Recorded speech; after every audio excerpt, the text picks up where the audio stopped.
Thank you all for being here, and I'd like to thank the organizers for organizing this lovely conference at the lovely University of Warwick. Is this a red brick university, would you call this? Red brick?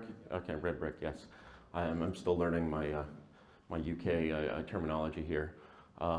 It's absolutely lovely being here, and it's lovely speaking to you guys, and the presentations have been absolutely lovely. And I guess I wanted to interject in some ways a slightly different note in the general question of logos versus praxis, that is words versus action. And as I think you'll see, I'm generally a fan of logos over praxis, at least in the moment. But the thing that I want to emphasize is that every moment is different. And so we've sort of learned, we've seen a lot of 20th century material and some 19th century material here on the stage. And we've heard from a lot of great 20th century thinkers about the awesome and insane and totally unrepeatable shit that went on during that century. And the thing is, it's a new century, it's a different century, and it's a different time in a way, and it calls for different, I think, kinds of approaches.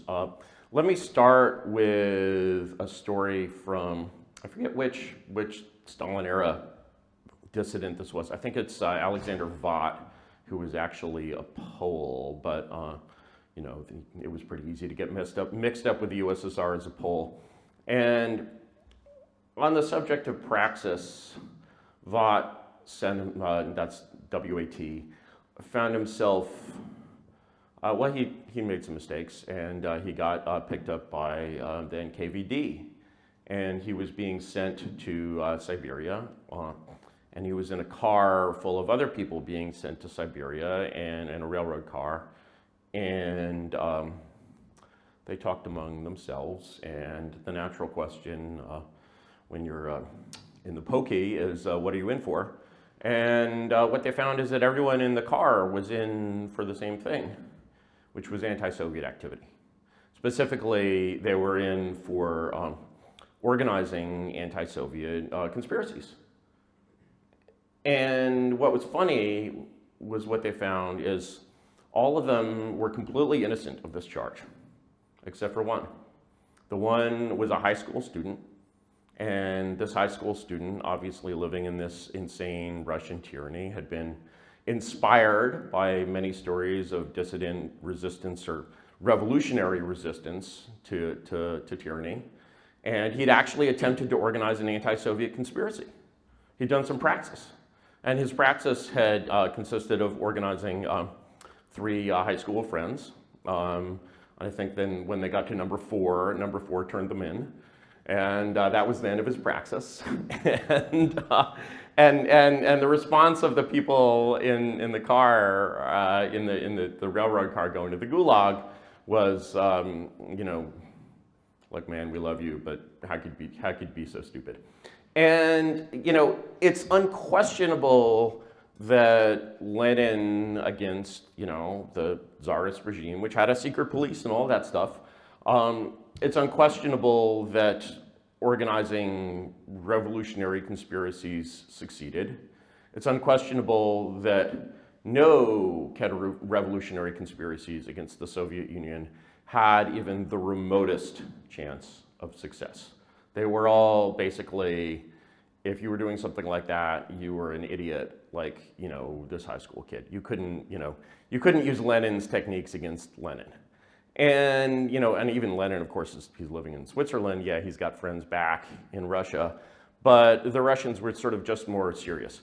And you can kind of trace a line from this dumb but lovable high school student, who knows what became of him, to January 6th in Washington, where what you saw there was, again, praxis, and it was the praxis had somewhat unimpressive results. And when you look at what those people were thinking in terms of praxis, they were thinking like the other side does this all the time. They occupied the the Senate or whatever during the Kavanaugh hearings. This was sort of a normal kind of stunt to play. And what they didn't realize was that when they looked at these left-wing sort of demonstrations, this was all kabuki. This was all fake, basically. It was sort of the power demonstrating against itself. But what they were trying to do was real.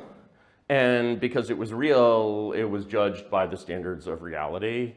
And what happened in that reality is what happens in any poorly organized anti-government demonstration against the government, which has some power and some self-respect, which is that it's broken up violently and then treated legally very, very aggressively.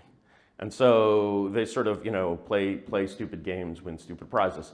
And, it's sad because, of course, these are kind of sweet and wonderful people with the best of intentions, but as our previous speaker said, I would prefer to win. And I think winning involves an approach to both logos and praxis, in which many, if not most, of the 20th century examples that we want to look at are going to sort of play us false.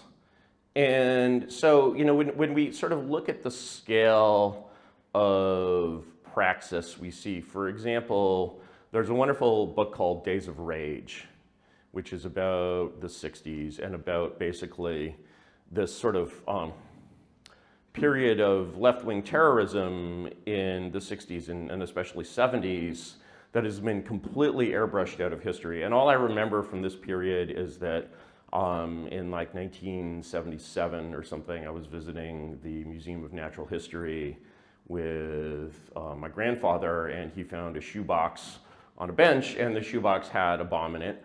And as a World War II veteran, he had no fear, so he picked up the box and carried it across the street to a park and then called the police. It was probably, everyone was planting bombs, everyone was doing terrorism. This was probably like a Puerto Rican thing or something. It didn't go off, it was fine. Who knows if it was operational. But the thing is, when you look at the people who are, for example, veterans of the Weather Underground, or sort of many, the Symbionese Liberation Army, many of these sort of ridiculous little groups, there was no opprobrium that accrued to their friends. They were treated very gently because they were on the side of the social forces that had real power. Their praxis was actually perfectly effective. They were, I grew up thinking of them as romantic heroes just because that's the way they were sort of always described.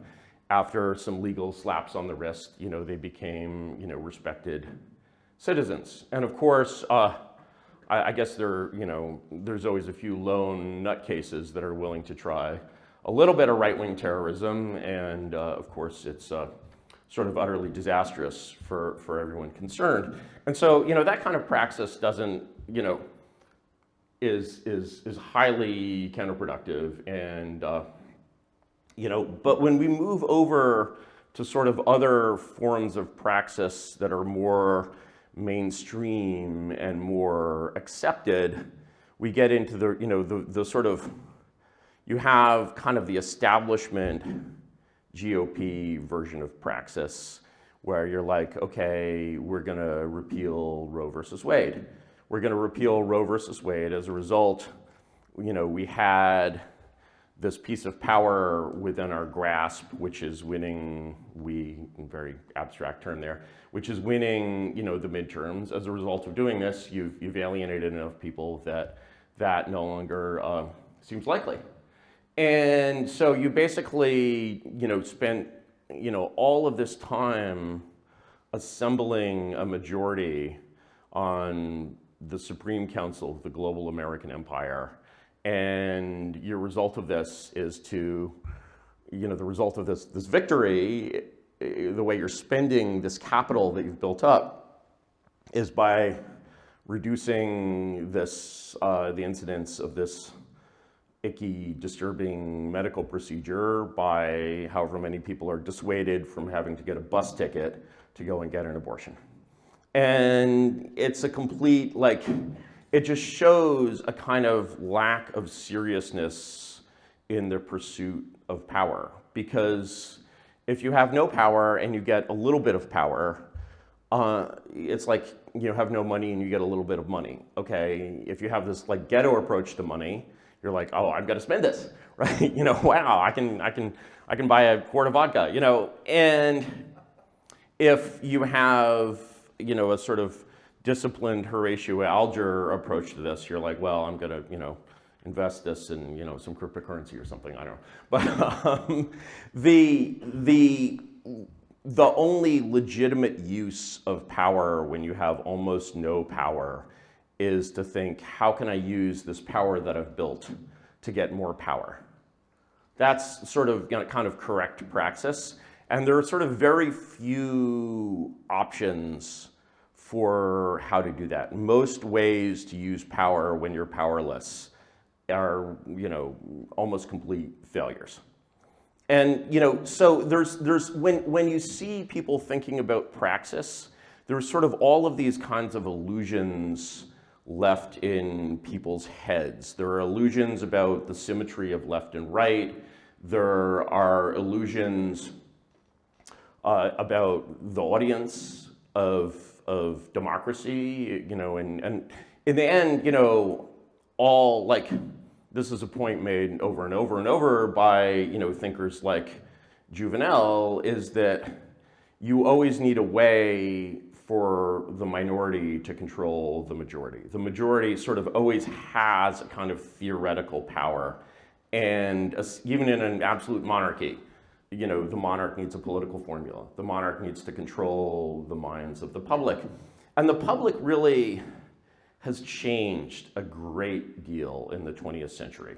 So when we hear people talking about early 20th century propaganda, or even mid 20th century propaganda, stop me, don't stop me if you've heard this before, maybe you've heard this before, but if you go back and look at 20th century propaganda, you'll find that even logos has to change. Because when you look at, say, World War I propaganda, and in a way World War I is kind of the golden age of propaganda. This is the first propaganda-driven war in some ways. And there were no propaganda films at that time, but you can look at propaganda posters. And you see a propaganda poster for World War I, and the sort of the classic World War I propaganda poster is, why do you need to enlist to get your head blown off in the trenches? It's because, the Hun is coming to rape your sister with a bayonet, and like that's, defend your sister from the Hun. And you're looking at this propaganda and you're like, the level of media sophistication of this audience in terms of an age level is like somewhere between like 9 years old and 11 years old, right? These are very, very unsophisticated kind of, they respond sort of only to the like direct hard sell. And, the direct hard sell kind of goes out of fashion over time as the sophistication of the media audience increases. So if you look at World War II propaganda, Allied World War II, or any nation's World War II propaganda, but of course the Allied propaganda is in English, so it's a little easier to parse. You're like, this is basically more like for like 13-year-olds. But it's still like completely unironic. There's a favorite example that I love to cite, which is a little propaganda movie called Hitler Lives. You can go on YouTube, Google Hitler Lives, watch it, 17 minutes of your life, and it's wonderful because the director actually, later directed the Dirty Harry movies, Don Siegel, and the script, although it's not credited, is actually by Dr. Seuss. And if you've ever seen Dr. Seuss's wartime propaganda, it contains these like incredibly racist and sort of really cruel, like anti-Japanese caricatures, and anti-German caricatures. And there really wasn't any stop that the people making this propaganda wouldn't pull out. And so if you watch Hitler Lives, what you learn is that World War II was actually a race war against the eternal German and his eternal desire to conquer the world. You can never be too careful with these Germans. And you know, the word Jew is not mentioned. You know, it's totally a war fought in self-defense. It's not a war to save the Jews. Of course, Hitler loves killing babies, but, you know, any babies. He just, you know, if he gets a baby, he'll kill it, unless it's a German baby, in which case it will grow up to conquer the world. And you're watching this propaganda, and you're like, I was watching it with a guy who's just a film guy, and like, finally, by like minute 12 of a 17-minute movie, he acknowledged that this was not satire, this was camp, this was sort of straight up. So, you know, this kind of, you know, when you look at, for example, you know, Hitler is a very talented propagandist, but he's a propagandist speaking to the audience of his own time, and that audience of his own time is this very, very unsophisticated media audience. So, and you can see that by just sort of, you know, popular entertainment. You know, 1950s even, you know, if you watch like 50s movies, like with like Cary Grant, yeah, they can be funny, they have, you know, but they don't fuck with your head, you know, and imagine if you took an audience from the 50s and you showed them, say, like a just massively quick cut, you know, extremely meta, ironic movie. Let's say you showed them Inception in a theater 50 years before Inception was made, like 1960 or whatever. People would come stumbling out of the theater, like clutching their heads like stunned monkeys. You know, and even in like 1990, and we're getting into periods that I remember, even in 1990, that would be like a cult film. Like, you know, a few people would be like, that's cool, but most people would be like, You know, 2010, it's a blockbuster. And people are like, oh yeah, there's 3 levels of reality, and like you fall backward into the bathtub, and you know, you pop up, you know, a stack of reality. I kind of get it, right? And this is a remarkable change in the way people process information. We have never seen a more sophisticated, ironic population in this world. We also, when people think about, you know, stepping back to praxis for a moment, you know, when people, one of the things that was sort of, you know, has been, you know, was tried by various certain kinds of dissidents in, you know, 2015, 2016, you know, whatever, was really to sort of ape a lot of mid-century, you know, organizational and kind of propaganda techniques. And even to the extent of, you know, remember, I mean, it seems like a million years ago, like remember the you know, Milo Yiannopoulos at Berkeley and Based Stickman. Who remembers Based Stickman?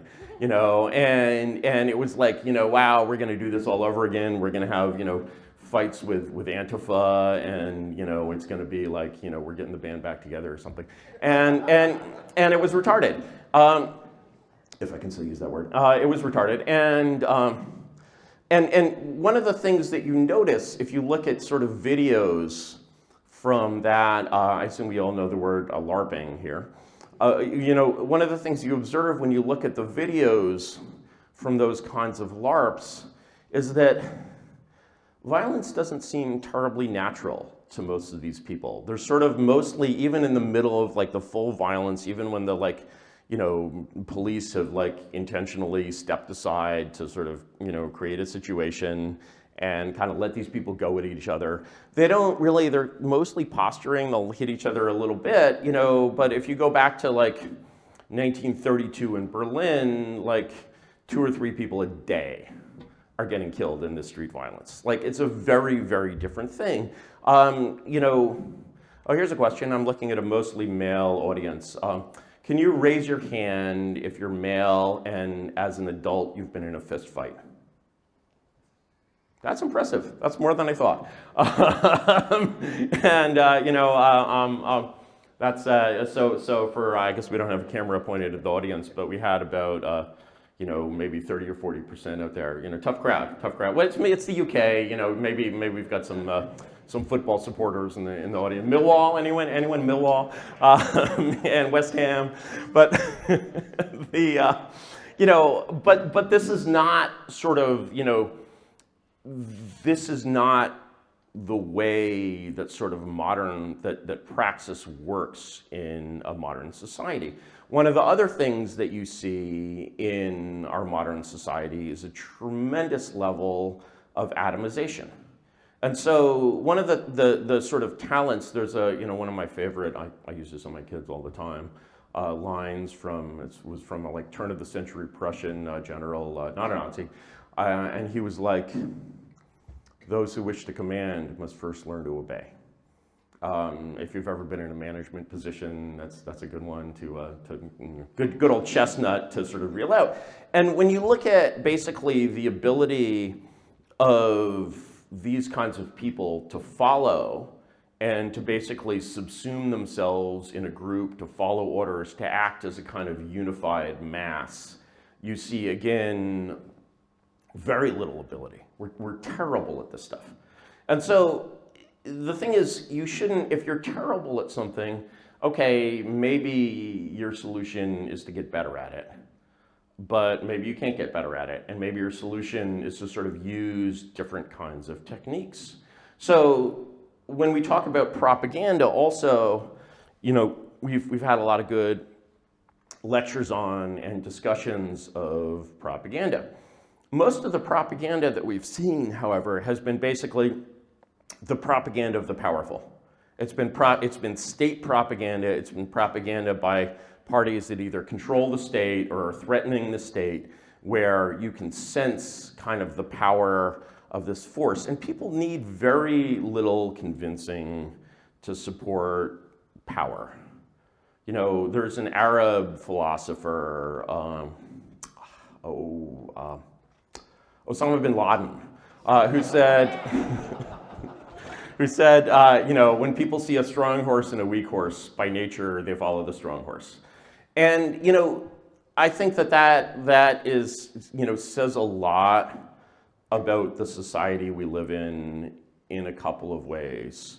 One is that you see all of these people out there that are, supporters of the regime, they're supporters of power, and it's sort of, there's this kind of personality type that is sort of the kind of loyal power chaser, the teacher's pet. Everyone who's interested in politics should see, the great American film Election with Reese Witherspoon as the character Tracy Flick, sort of the ultimate teacher's pet. And everyone involved, everyone in DC is Tracy Flick, basically. Even the Republicans are just the normie Republicans are just a different kind of Tracy Flick. Or the kind of Federalist Society people who did the Roe versus Wade repeal, pure Tracy Flick. And, when you look at the number of Tracy Flicks in the world, it's very daunting because you're just like, all these people hate us. It's true that, yes, they all hate you, but they all hate you because they're basically receiving instructions in the sort of little chip in their head to hate you. And that chip is tuned into a radio station, which is, what we call the cathedral, which is the voice of prestige, the voice of authority, the voice of power. If that radio station was to go off the air, or that radio station was to be sending a completely different message, they would be doing completely different things. One sort of useful thought experiment when you think about sort of the nature of propaganda in our society, and it's just useful to kind of redo it. It's just, imagine, take all of the sort of, I hate using this term because if you've haven't noticed, they've stopped using it. Take all the woke propaganda, all the basically new left propaganda you see in the world, all the rainbow flags, all the this, all the that, all the diversity statements, and just mentally replace it with, let's say, Catholicism. So, you can imagine basically every college having a statement about how, we're here to serve the true church. And if you're writing a college application essay, of course, it's got to have some notes of Catholicism in it. Crosses are everywhere instead of rainbow flags. You're living in this sort of completely different world. And that world is driven by power, but also the people behind this, like, when people are, like, one of the neat things about election is that they sort of, this character who's this teacher's pet who loves power is actually very, very insecure. Because basically she's smart enough to know that what she's doing at a certain level is kind of dumb. And it's that lack of, when you're a dissident, you have no power. None of the people in this room have any power at all.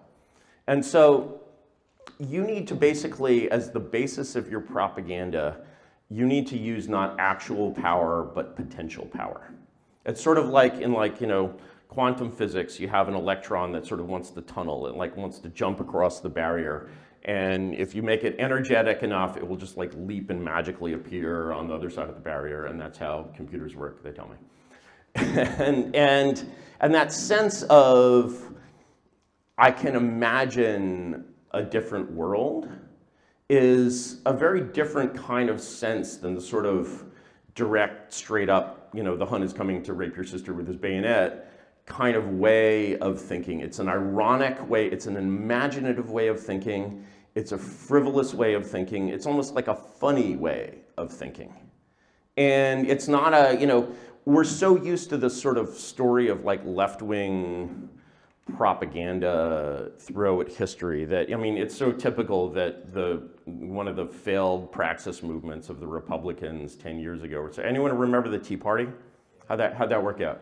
Where's the Tea Party now, right? And the Tea Party, classic example of retarded praxis, because first box to check, basically it accomplishes nothing. Second box to check, it basically it accomplishes less than nothing, because when you basically have praxis that fails, it creates an effect that psychologists call learned helplessness. Let me describe learned helplessness for a moment for those who don't know the effect. Take a rat. Rats can swim, they don't like to swim, they get tired of swimming. Put a rat in a tank of water, it's swimming around, the walls are steep, whatever. It wants to get out, it hates swimming, it's not a fish. And then suddenly there's a platform that the rat can climb onto. I'm saved, I climb onto the platform. The platform submerges, the rat is back in the water.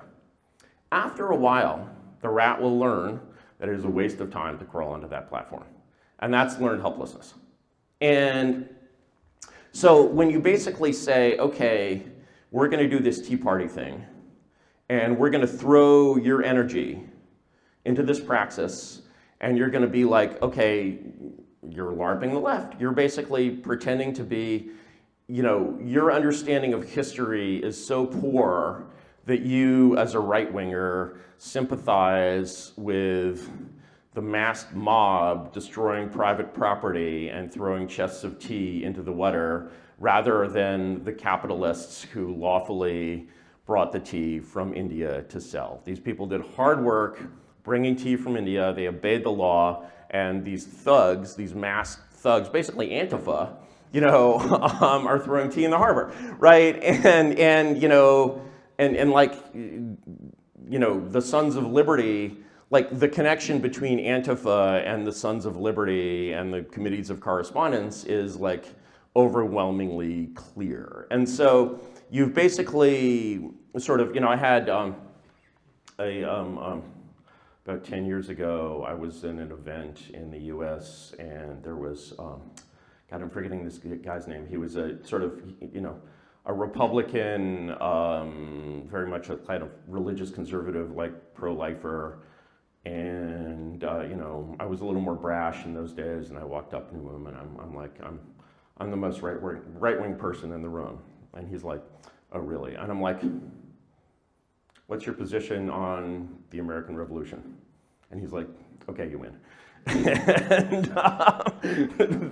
and so, when you're basically LARPing this thing that sort of works in the other direction, it works in the direction of chaos rather than order, which is sort of, to me, the most fundamental definition of kind of right versus left. Is right is sort of this absence of this kind of addiction, this almost demonic addiction to kind of chaotic power. And when you have that sort of turned completely around, and you're basically you're trying to imitate the devil in the service of God, you're really not doing the right thing. And this is essentially what January 6th was. It was an attempt to imitate the devil in the service of God. Because, these people sort of, they wanted to take their country back. They wanted, they wanted order, they wanted peace, they wanted, all the things that right-wingers want. They want, intact social structures. They want an intact society. They want a country, they want a government whose goal is to defend, the country that it governs. These very, very basic things. But, the techniques they adopted were basically, the techniques of, of the left. And, they're paying for that right now because, the left knows how to deal with that. And so if you look at sort of all of these examples of like praxis gone wrong, you see that they have a couple of things in common. They're all basically copying leftist examples as though there was a symmetry there. And I think one of the things that just distinguishes, the dissident right as a whole is that the most basic realization there is that this is not a game and this is not symmetrical. And, as long as you think that that symmetry is real and you can just flip tactics in the mirror and flip goals in the mirror, you're going to lose. The other thing that we see that's wrong with praxis in general is that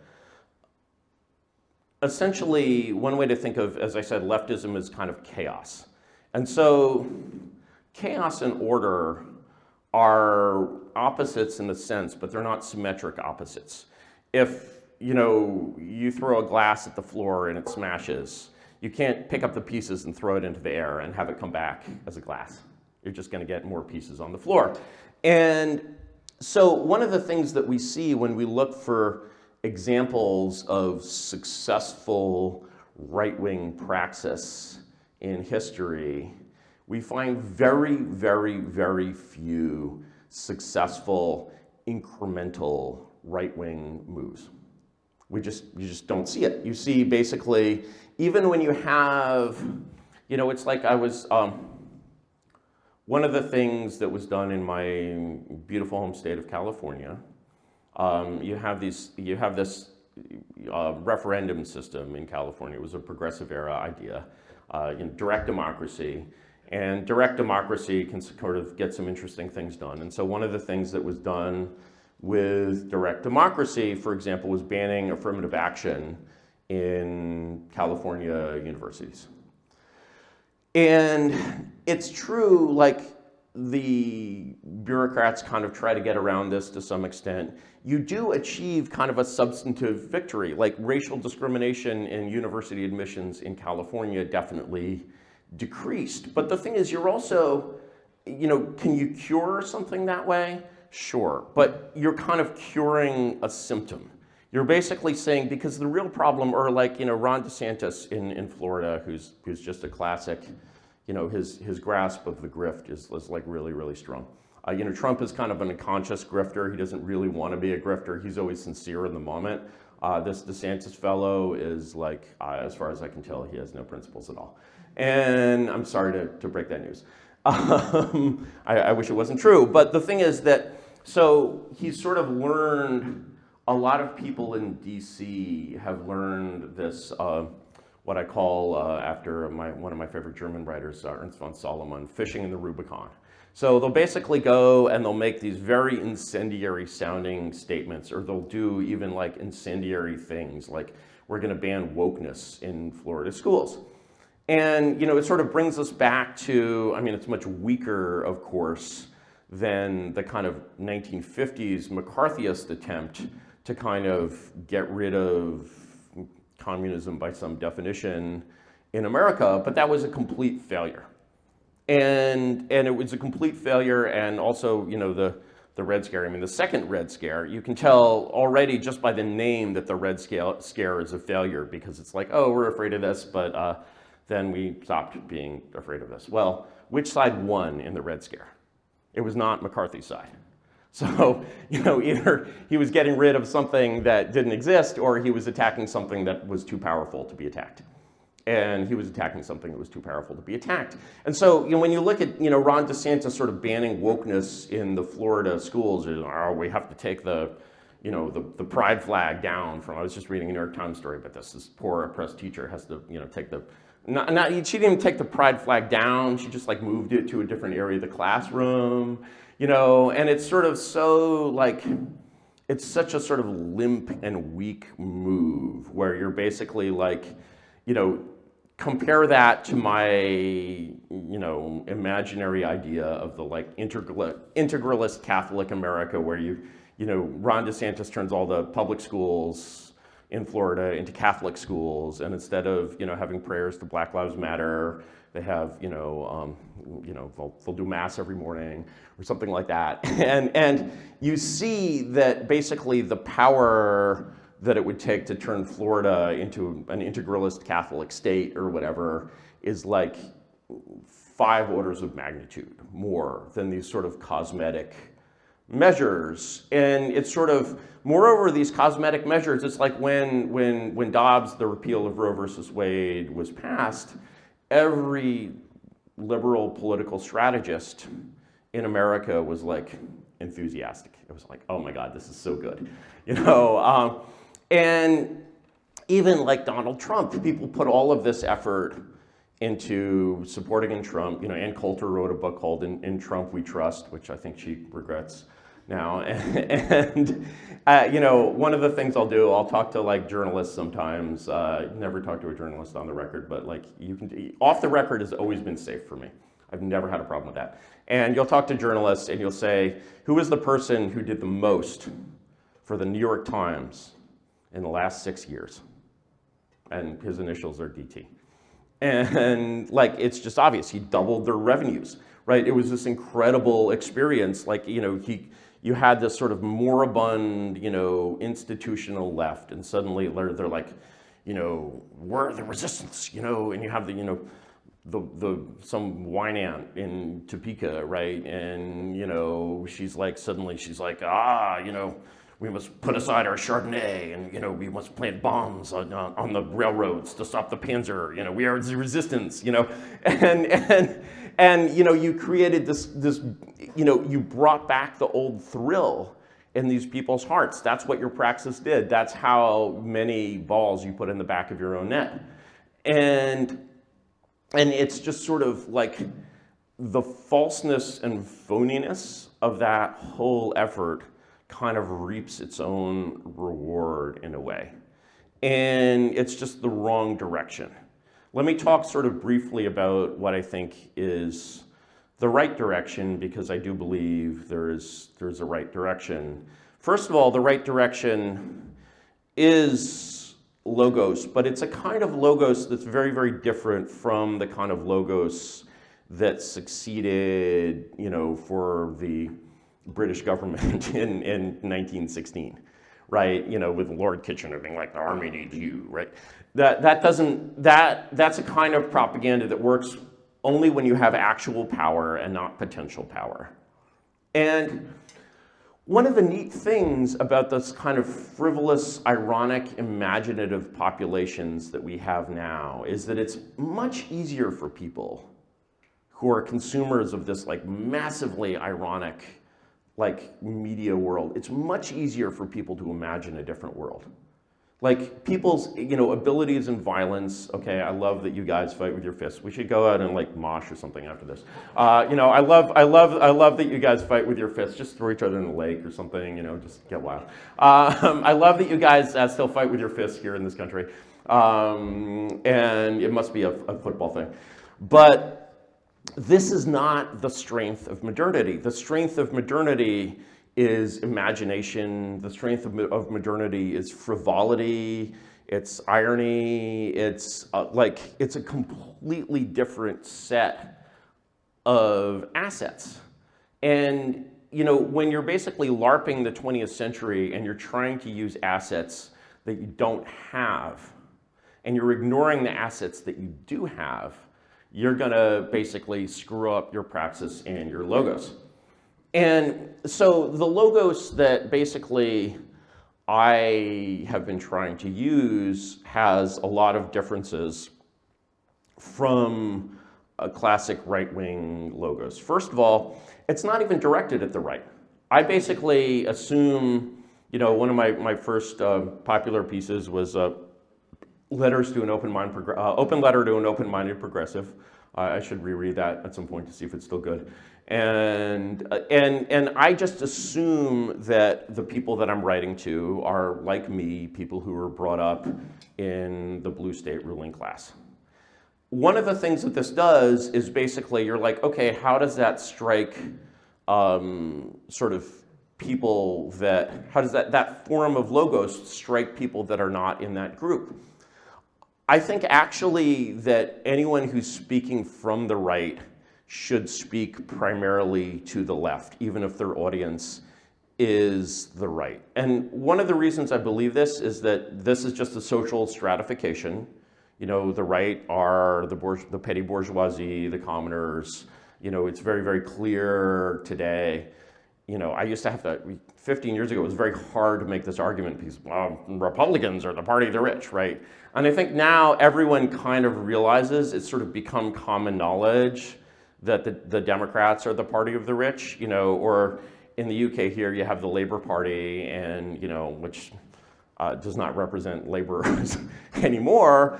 But even back 100 years ago, the Labour Party was the party of the Fabians. It was just that the Fabians are the same people, they're the professional mercantile class, the same people now that they were 100 years ago, or when Orwell is talking about like the vegetarian socialists and the road to Wigan Pier. These are the same people. And so those people were able to sort of seduce the actual English working class. And now they're not, so they need immigrants or something. And that is the dominant class of the 20th century and today. And so when you basically speak to the dominant class and you're heard by the non-dominant class, it recalls a marketing lesson that my first girlfriend, 25 years ago or so, taught me. We were at the cash register at a Safeway or something. I forget why she was making this point. She pointed to a copy of 17 magazine. And she was like, who is this for? And I was like, 17-year-old girls? And she's like, no, 13-year-old girls. Because basically when you adopt everyone who shops at Safeway or Aldi, I'm trying to, UKify my reference here. Everyone who shops at basically a low-end grocery store knows that Whole Foods has better food. And so when you basically, sell Whole Foods logos to the Safeway people, it's a little unfamiliar, that takes a little adjusting to, but they basically know that you're selling them, they're like, this is the good stuff. So you actually have, even though people are not really familiar with that, it's not what they're used to consuming, they've seen it. And so they have a positive, vibe about it. And then when you're speaking actually to the actual upper class, I did this thing recently that most people would see as just a completely crazy suicidal thing to do, which is that I went on this show called The Young Turks. And the Young Turks is, the host is a Turk, his name is Cenk Uygur, and he is, I think, one of the most annoying people who's ever been on television. He's blustering, he's unpleasant, he's a bully. I don't even think he's that smart, honestly, but he's very good at bullying people on TV. And so basically, his people saw some episode of mine and are like, wow, why don't I invite this guy on The Young Turks so I can bully him? And I was like, is this going to be edited? And they were like, no, we promise not to edit it. And you can generally trust these people's promises. That's really important. You can trust their promises. Quick, introduction to dealing with journalists. Always, you can't just say this is off the record. You have to get their assent. And so basically, you're like, is this off the record? They say yes. You can trust that. I've never had a problem with that. And so I'm like, okay, I trust you. Don't trust you completely to air this, but like, this is a fair fight. And so I went on The Young Turks, and basically I was doing something that they did not expect, which is they sort of expected me to come on, I think, and want to fight with Cenk, but instead I came on and basically tried to seduce him. I mean, not literally, but we weren't in the same room anyway. I don't think we're each other's type, to be honest. But seduce him in the sense of the often quoted line that the public is a woman. I forget who said that. It was some Austrian guy or something. And so it was it worked even better than I expected, because there were two sort of factors. One is, as I was saying earlier, these people don't have a deep inner confidence. The ideology that is powerful is so strange and sort of so clearly wrong that people are full of inner doubts. And if you challenge them, if you try to bring out those inner doubts basically directly then they'll fight you. But if you just rely on those doubts being there, you'll have this sort of faint loss of confidence. And if you basically sort of alpha them, I'm not going to bring any fight. I'm going to be incredibly amiable. I'm going to try and put my ideas, which I'm not going to compromise in the slightest. I'm going to put my ideas in your terms. He's going to say, are you really a monarchist? And I'm going to be like, let's talk about Ataturk, because I know you like Ataturk.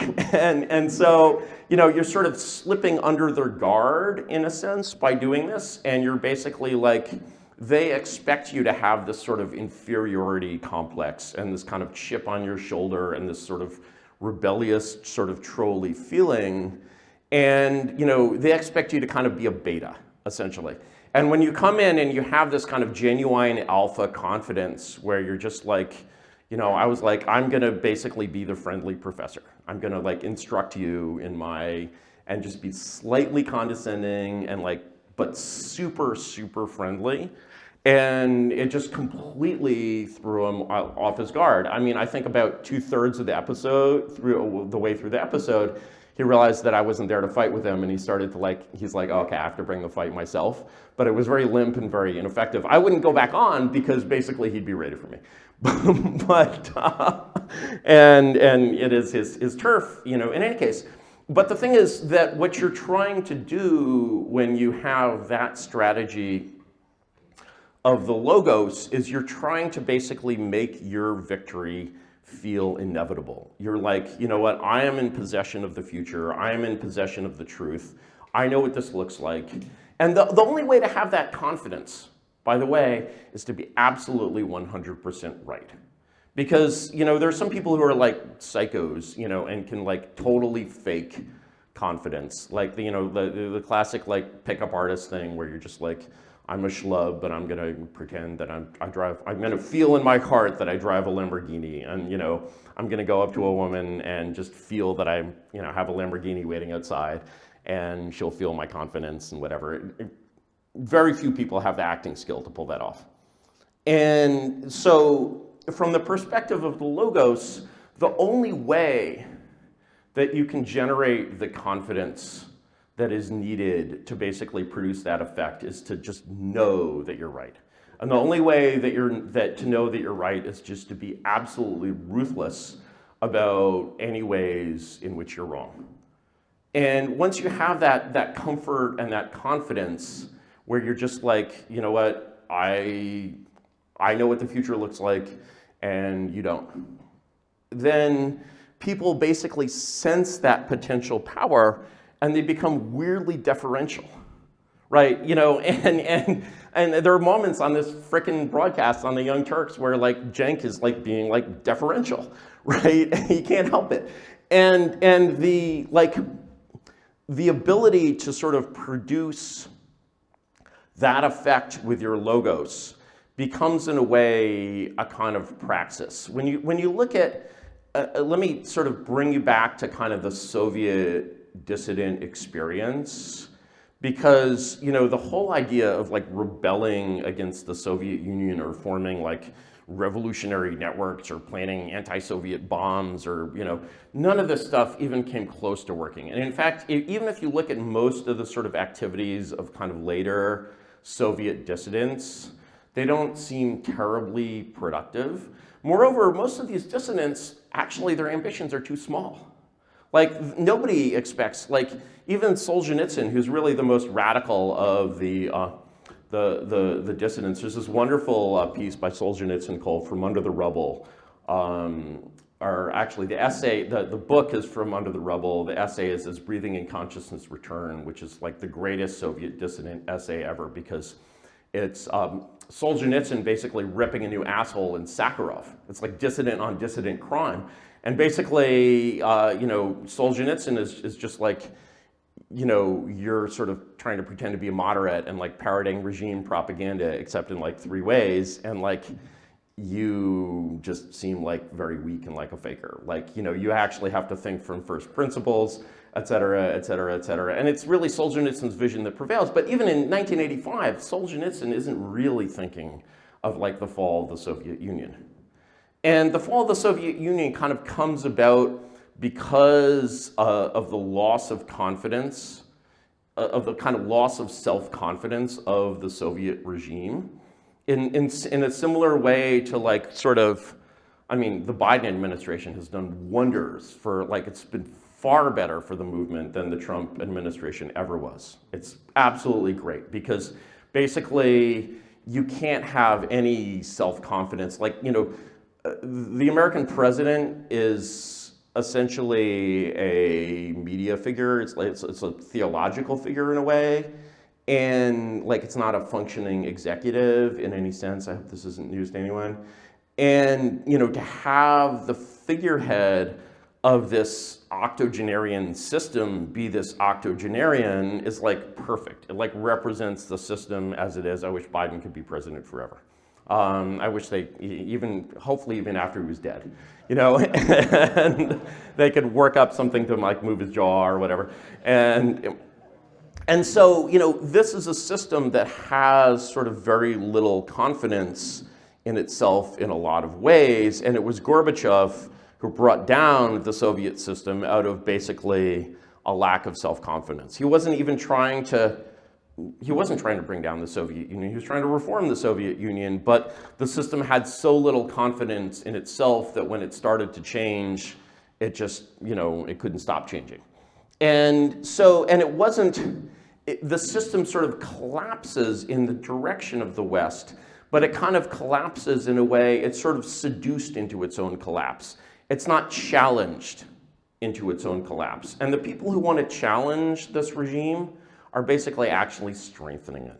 Because they sort of, like, let's go back to DeSantis in Florida. So, he's like basically just this like content generator for the New York Times, where you're basically like, oh my God, you're banning books, like this is a thing that fascists always do. They ban books, and what does that mean? It means you took the like, book for 6-year-olds about how to change your sex out of the school library, right? But you're banning books, right?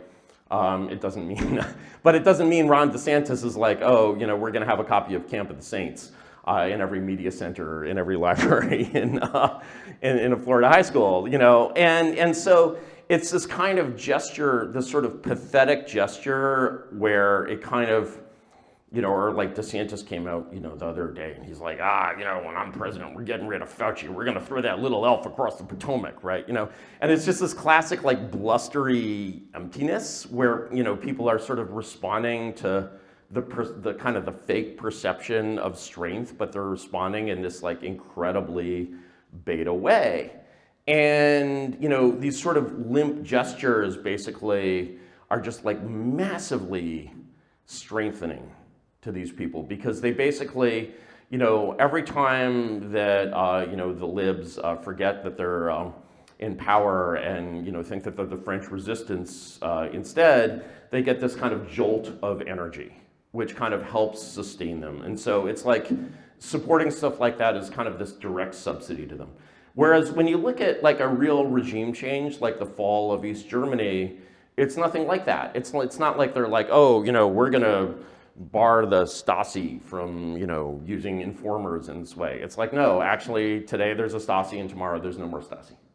It's done. It's like, imagine if Ron DeSantis was like, okay, I'm going to be Il Duce of Florida, and I don't like the public school systems because they've been teaching all this woke stuff. So we're just going to shut them down and build a new school system using the same buildings, but none of the same personnel, right? And that's a move. If he could do that, that's a move that's like 100 to 1,000 times more powerful than the kind of thing that he does.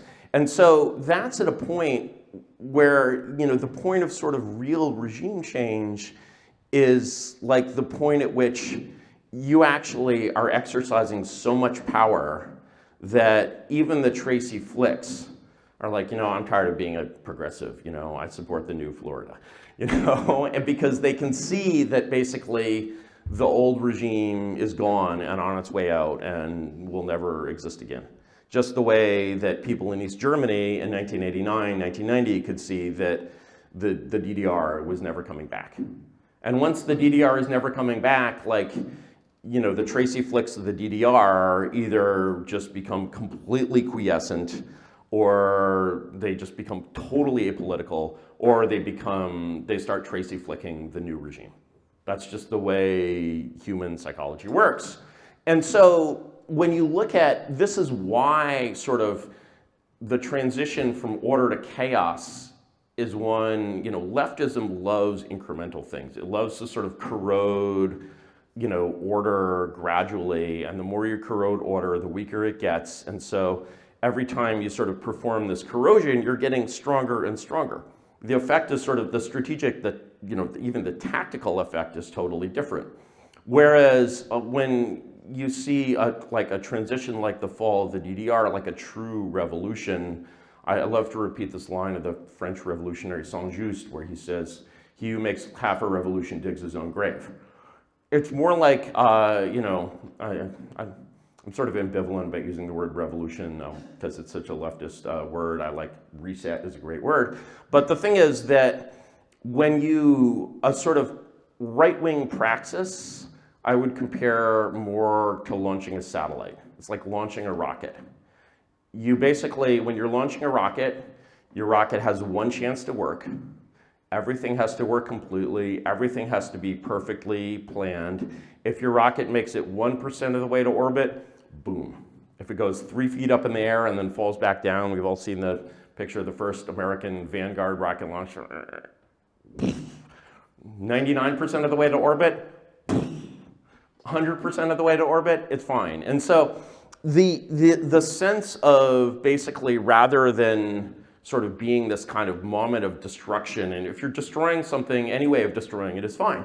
But the praxis that actually works is a praxis where you know exactly where you're going, you know exactly how you're going there, you've engineered this thing sort of perfectly, and like if you're ready to do that, then launch the rocket. If you're not ready to do that, what you should be doing is rocket engineering. Most of rocket engineering does not involve going out in your backyard and trying to get the thing off the ground. It involves basically saying, okay, what does it take to get to orbit? And that's really the proper praxis. And I definitely feel like we've gotten closer in the kind of 15 years I've been talking about this stuff. I definitely feel that, you know, I don't think they've been sort of a wasted decade or a wasted decade and a half. But I feel like in terms of even imagining being able to do something like that, you're about halfway there. Another generation, basically. And if you're thinking about, you know, when do we win, how do we win, and your answer is a generation from now, you're basically pushing out praxis just, you know, a decade, and you're pushing out your praxis that far, it really makes you think about, okay, now, how do we make this logos thing work? How do we, you know, from the earlier presentation, how do we make this sort of go viral and go viral in a way that it's actually more than just a fad, that it's actually sort of a deep kind of transition in people's souls?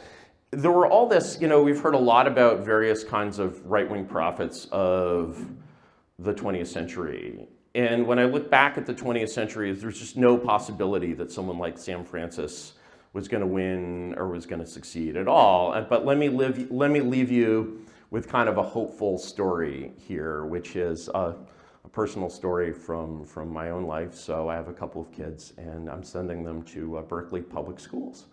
And I'm like, why am I inflicting this on my kids, Berkeley public schools, right? And the answer is because they need to learn to live in the society that they exist in. But also, I'm like, okay, you're going to Berkeley public schools. You'd better learn to hide your power level, as we say. My daughter goes to Berkeley High School on her first day, and she gets put in this little group with a bunch of kids, and and they're like, what did you do last summer? And one of these kids is like, I got banned from Roblox for making fun of LGBTQ people. Everybody laughs.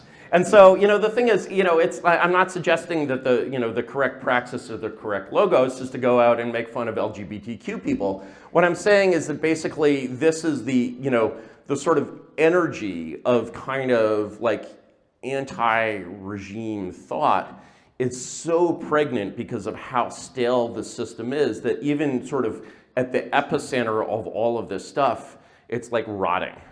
So this was not true in like Sam Francis's day. Like Sam Francis, had this like, okay, we're going to support like middle American radicals, like, getting violent. No, actually, sort of when the system begins to collapse, it always collapses from the top down. Ideas, only flow from fashionable people to unfashionable people. And so when you see sort of the rot in the regime, the loss of self-confidence in the regime happening sort of at the kind of deepest levels where, the loss of confidence is felt, like in Berkeley or in the Young Turks or something like that, that's there's real weakness there, and you need to let that weakness grow. You need to love that weakness, because that weakness is the thing that you're going to use to win. And so if you poke it with sticks, you kill it. Like, it needs to blossom, and you need to have that sort of long, slow confidence that, yes, the truth is going to prevail, we're right, and we have a vision of the 21st century, and they don't, and it'll take a while. It'll take a while, and that feeling of inevitability, the feeling may not be true, history isn't deterministic, but if you have that feeling of confident inevitability, and sort of even have a sense of humor about it, like that is basically how you seduce the public with your logos. And the more, that's what brought the Soviet Union down. It wasn't even the dissidents. It was like Blue Jeans and the Beatles. It was rock and roll. In the Czech Velvet Revolution, which is an example I love to point to, both because it's nonviolent and because it works out very, very well. One of the sort of most important players is like this Zappa-influenced band, the Plastic People of the Universe, right?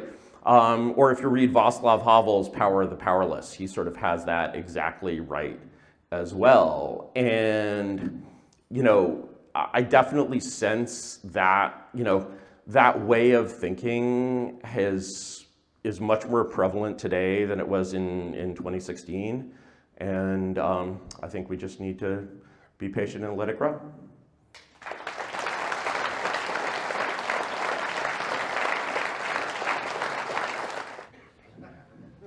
Yeah, thank you. Very enjoyable, wide-ranging talk. I had a question about propaganda, actually, which is that, you've noticed the degeneration, for example, from Barack Obama to Joe Biden, which is visible, like the regime feels decrepit. I was interested by your, you gave the example of Insomnia, but that film came out 12 years ago. Inception, not Insomnia. Sorry. Same director, but I have Insomnia, Inception. But I mean... No, I'm thinking Memento, actually, It kind of strikes me that, I'm starting to look back, with fondness at the quality of the propaganda that we had in the 90s and during the Blair era, I'm thinking, like the extreme subtlety. Like, for example, in this country, during like the last years of the Tory major government, it was like, you know, Train Spotting, like all the comedy films were like gritty. And then overnight, it was like Notting Hill, Love Actually. Everybody was happy, and Britain was a wonderful place. And this was just like incredibly subtle propaganda. But we were also a generation who were kind of like cine literate and pop literate. And one of the things I found when I was teaching younger people was their inability to cope with irony and inability to cope with Really? shades of grey, because there was a kind of Harry Potterization of a certain generation where it's like, you know, I'm teaching Shakespeare and they're like, who are the good guys and who are the bad guys? I'm like, well, you know, this is Shakespeare, you know, but it's almost like they couldn't handle that, and as a result of that, the quality of the propaganda has, I think, degenerated to the. I mean, you have a lot of friends. I'm thinking like Mauler and Critical Dream. They have huge channels which are effectively just complaining about the decline in the quality of propaganda. Well, I think the generation you're talking about is millennials, and I like some of my best friends are millennials, but it's a problematic generation in some ways, in that something that seems to have happened to millennials is that as a result of the sort of politicization of the Gen X kind of Reagan years, somehow this new left 60s propaganda became fresh to them again in a way.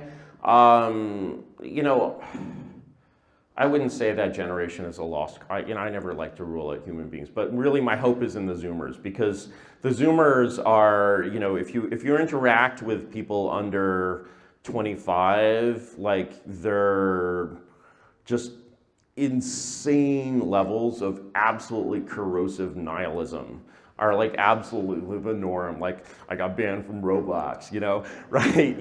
And once that sort of becomes a social norm, and when this kid says this, everybody laughs, right? And so that's, there's maybe more freshness left in the ideology if you're not in Berkeley. If you're in Topeka, Kansas, maybe it's still a little bit fresh. Maybe you can rebel against your parents by being woke and trans and stuff. It doesn't work in Berkeley, and so, as Wayne Gretzky, and this is sort of part of being patient, the great Canadian hockey player, Wayne Gretzky used to, why are you so good, Wayne? And he's like, well, everybody else is skating to where the puck is, but I'm skating to where the puck's gonna be.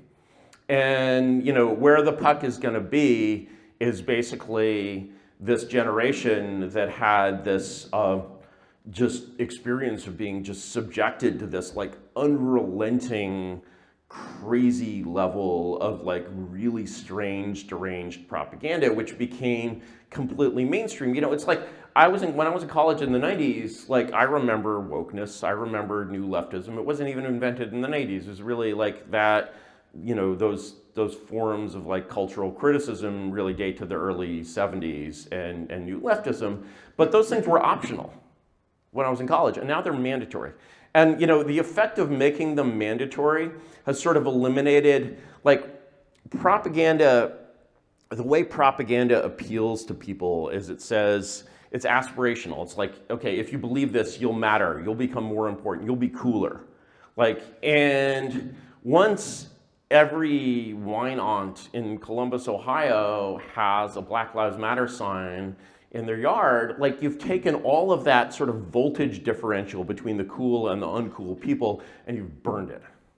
And you feel like you've won because your weird ass early 70s, gender ideology has become mainstream, but now that it's become mainstream, it doesn't have any edge left.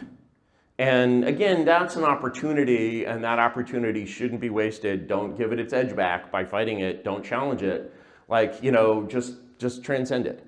And, so, yeah, I understand, the problem with the millennials and sort of the Harry Potter generation, in a way, but, a new dawn is coming.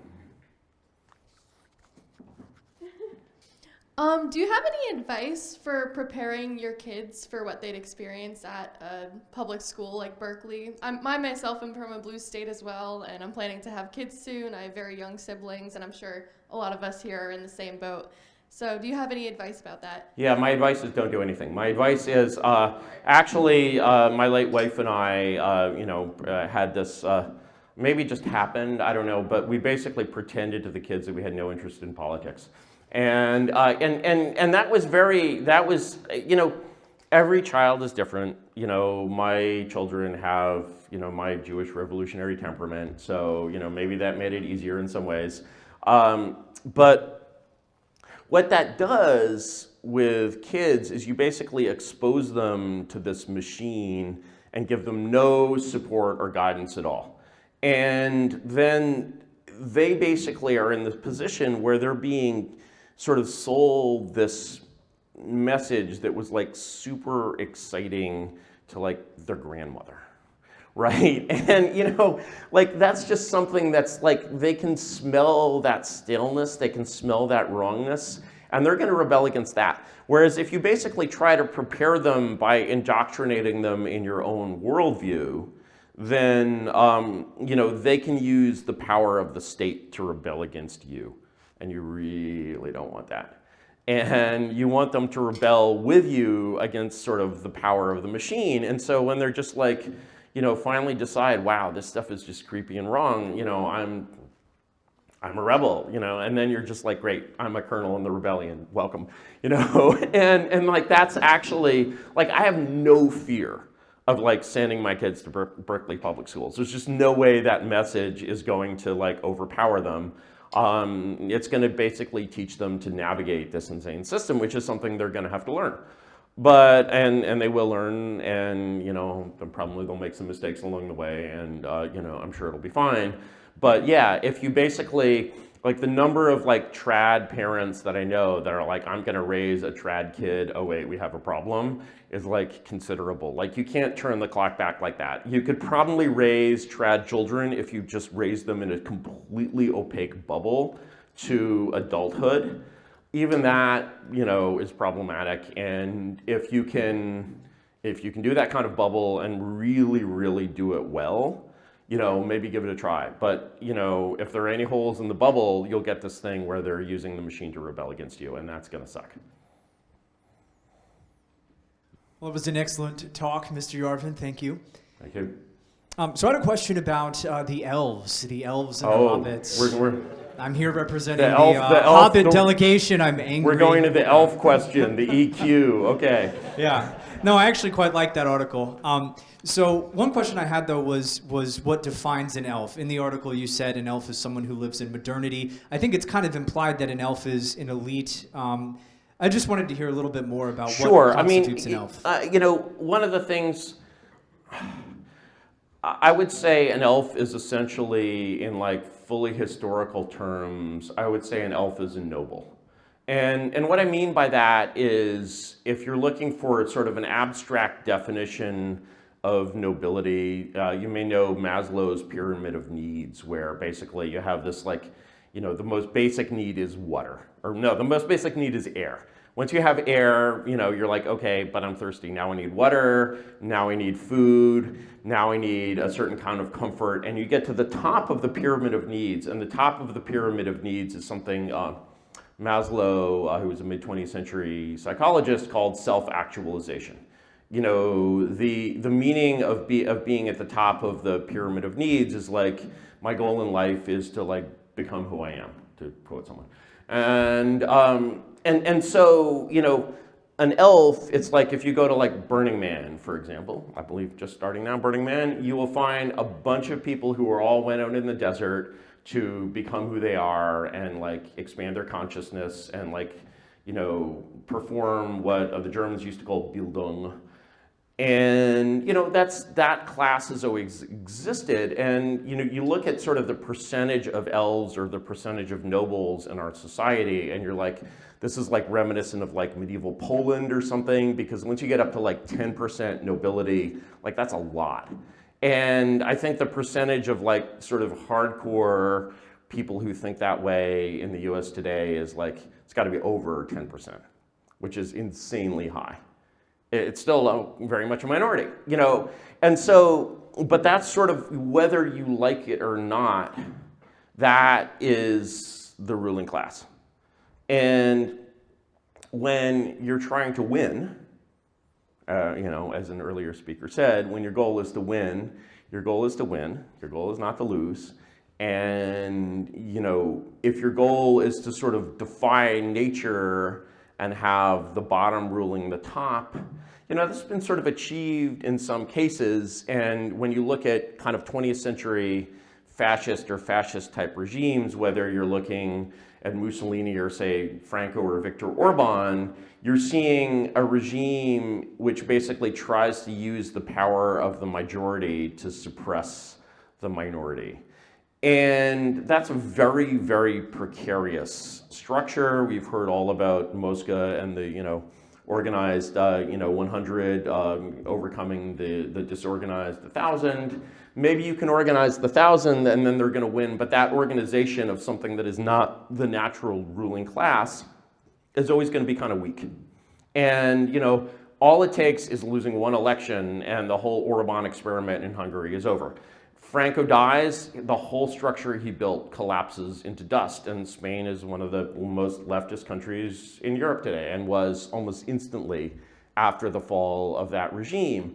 And so when you're basically saying we're going to sort of build this kind of, you know, Hobbit-ruled state in which, you know, we keep our boot firmly on the necks of the elves, it's like you got to be really, really careful with that boot. And yeah, maybe you can do it. It's kind of an ugly thing. You also got to be tough. Like, you know, you've got to really, you want to put your boot on the neck of the elves, you better be someone who is used to putting boots on necks. And when I look at American hobbits, I don't see people who are used to putting boots on necks. And so I'm like, basically, you know, this idea of sort of, you know, it's certainly true that like Trump's support base is the petty bourgeoisie, which was also Hitler's support base. Nothing wrong with these people. They're in many ways the best people in the country in terms of like just sort of being like morally sound. Like, you know, I was in a chic neighborhood in LA a little while ago. I was Malibu or something, and I'm talking to a guy there, and he's like, you know, nobody ever moved to Malibu and was like, oh my God, everybody in Malibu is so nice. You know, move to Reno, you'll be like, everyone in Reno is so nice. You know, like hobbits are just nicer people. You know, they're not my people. They're not who I am. I love them. They're just super nice. After a month in Reno, I knew my neighbors better than after 20 years in San Francisco. You know, at the same time, like, it is the responsibility of sort of the reason why I like the Hobbit analogy is sort of in Tolkien's world, it's like clearly the place of like, you know, the elves and the rangers who are, you know, part elf by descent, I guess, to like protect the hobbits of the Shire. It's not expected that the hobbits of the Shire are going to rise up and fight Sauron and Saruman by themselves. Like, you know, they're wonderful people, but they are a ruled class and not a ruling class. And so basically to sort of achieve the circulation, if your way of achieving the circulation of the elites is to make the hobbits rule or turn the hobbits into elves or something like that, that is again sort of just very like, you know, it's an act of imagination that is just never going to work. It's a dead end, and I like to win. I don't like going down dead ends. Last question. Hi, I just wanted to say I very much enjoyed the talk, and I've had similar sort of sentiments. This idea that you need to have this idea of confidence. You can't let yourself be sort of consumed by this resentment. Yes. You know? Yes, it's ugly and unattractive. I agree. And Girls hate it. And what I would ask is, because obviously you want to capture dark elves, I believe is your term. Sure. Right? One of the best ways to do this is obviously through art. Yes. And so I would ask you, there's two parts to the question. Firstly, what art forms do you think are making the most progress in that regard?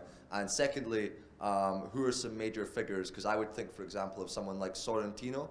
Yes, I'm a huge Sorrentino fan. Paolo Sorrentino. Everyone should go out and see like the great reactionary. Well, you know, first of all, the Young Pope, the Sorrentino's series is actually brilliant.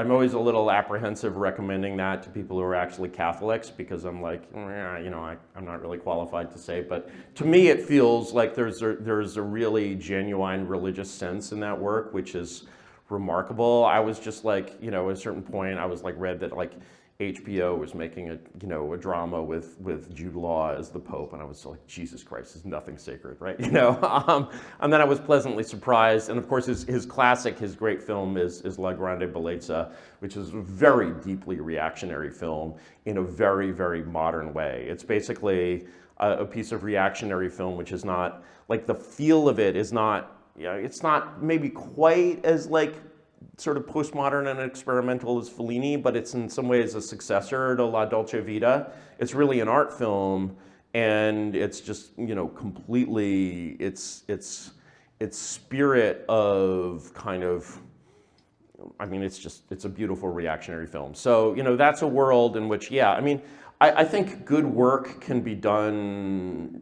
I think there's good art in basically all kinds of directions everywhere. I think the one thing that sort of the one thing that when you're doing art, and I think most people have gotten this idea by now, just don't count on crossing over.